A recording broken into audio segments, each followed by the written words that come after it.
Let's take a look at the second Dropbox project. We're going to revisit our hot dog vendor, and what our goal is this time is to see if we can maximize her profit.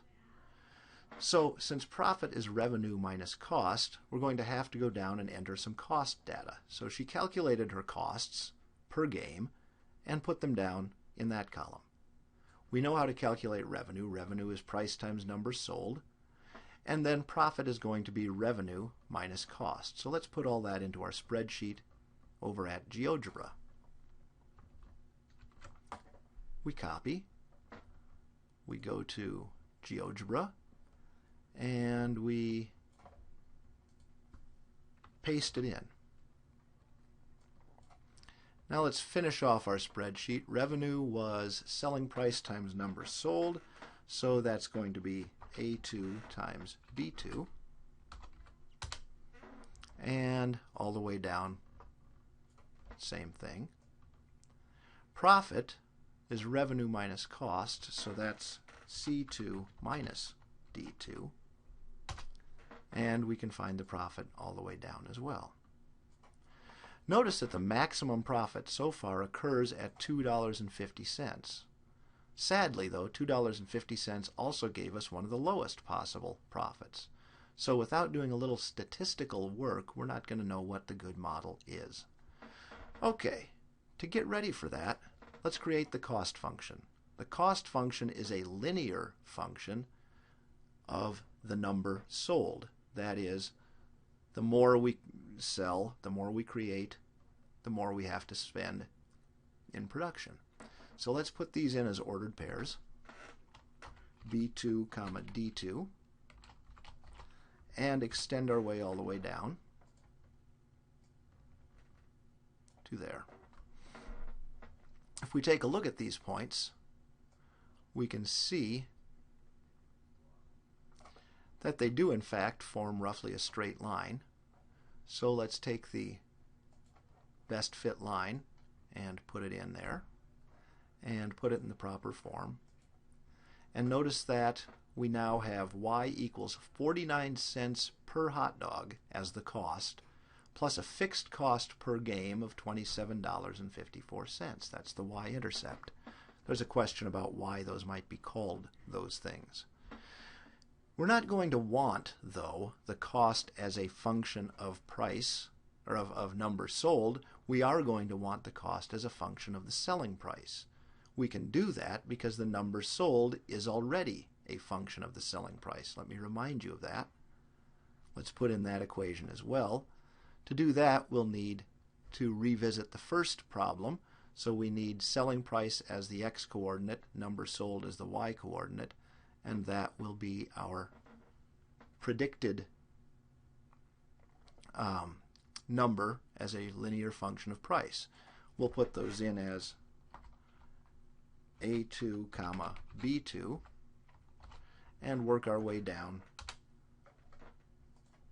for all of the others as well. Let's take a look at that again.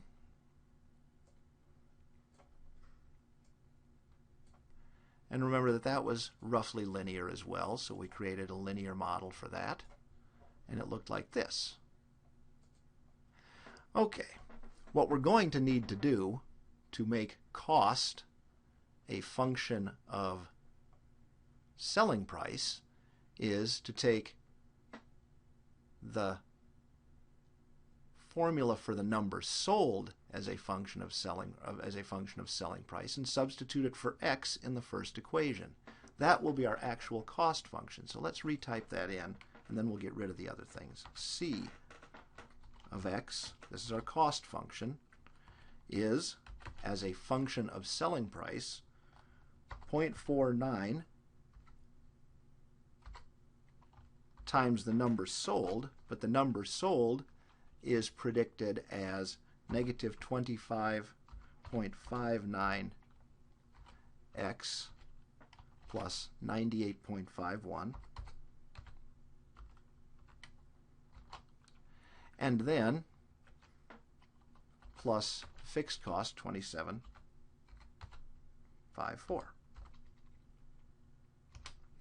That's the cost function we want, so let's get rid of this cost function and that cost function.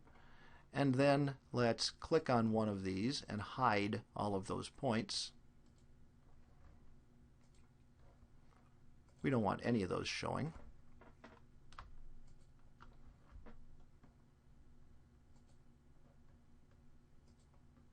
Okay, so there's our cost function as a function of selling price. If we give them away free, that's the cost. If we sell them for $6 a piece, supposedly, that's the cost. That, again, is not a good model because it breaks down someplace past here because we've got fixed costs that ought to be there no matter what. So really, when we get down to the fixed cost, this model breaks down. Luckily, we only need it to help determine some other things that occur in basically the $0 to $4 range. Okay, so there's our cost function. The one you want for the first problem is this. This is the one we're going to need later on, C of x. Okay, let's take a look at the revenue function now. If we think of the ordered pairs of revenue, let's put them in and just look at them as a blob. Our ordered pairs of revenue in terms of selling price, at $2 we generate $104, etc., are A2, C2, and we work our way down from there.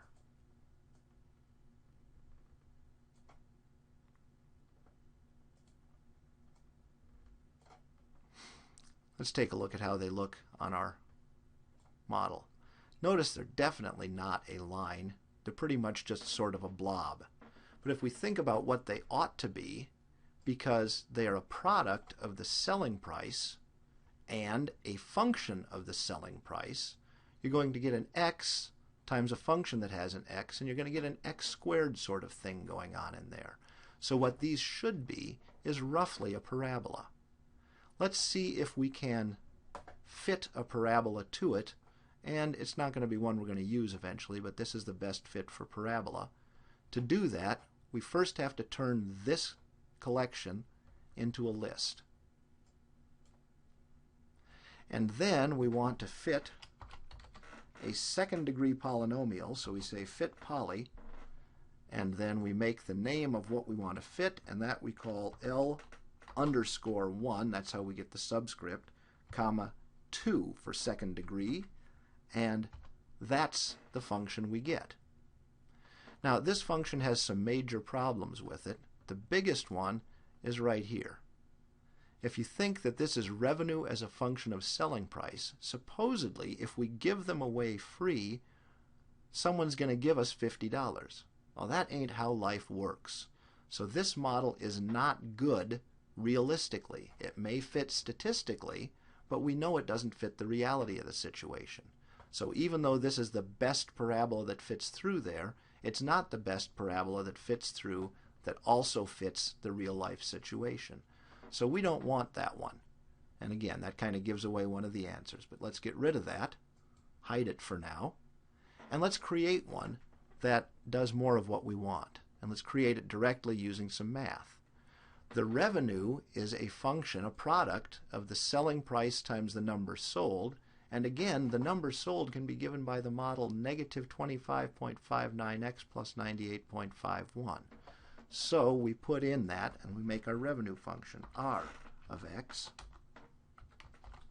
equals, and what's it going to equal? It's going to equal x, selling price, times number sold, and our model for number sold is the linear model, negative 25.59x plus 98.51. Okay, that parabola also fits the data fairly well, and it has the added advantage of making sense. I get no money if I give them away. Over here, I get no money if I don't sell any. And this is also the place where the sales went to zero. So the revenue is zero whether I sell nothing or whether I give them away free. So whether x is 0 or n is 0, the revenue comes out 0, and this model fits our information much better. Okay, let's take a look at profit then. Profit is supposed to be revenue minus cost. And there's our profit function. Notice it's just this slid down a ways. Let's think about the meanings of the various things. For example, down here, where profit is negative, we're losing money. In fact, let's make this easier to see. Properties. Let's make a color bright blue and style something like 4. Thickness 4. Okay, there's our profit function.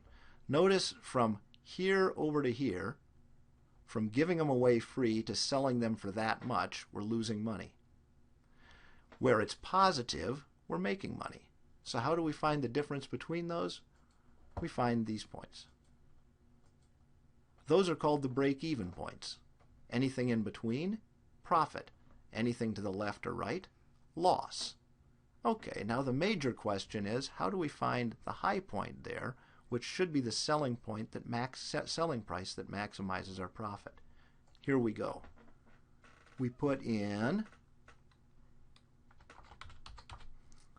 the command in GeoGebra for the high or low point of a polynomial is extremum. And we want the extremum of what? We want the extremum of the polynomial p of x for profit. That'll give us the vertex. So here's our model for profit in written very ugly way, but the final answer comes here. The extremum happens, the maximum profit happens there. So you can interpret that yourself.